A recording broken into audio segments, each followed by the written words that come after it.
బాబు బంగారం అని ఇవాళ మీరు చెప్తున్నారు. 30 సంవత్సరాల క్రితం నేను చెప్పాను.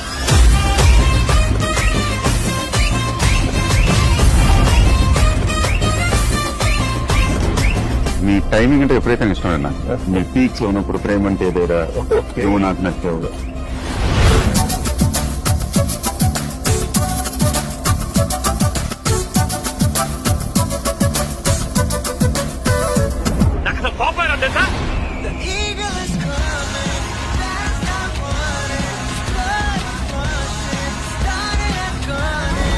ఆయన డెడికేషన్, ఆయన హార్డ్ వర్క్, ఆయన పంక్చువాలిటీ. ఆయన నచ్చని తెలుగు ప్రేక్షకుడు ఉండడు. Audience watch the climax in my IMAX. ముచ్చటగా మేళం ఉంది ఆజా ఆజా. Any centre single hand Ganesh.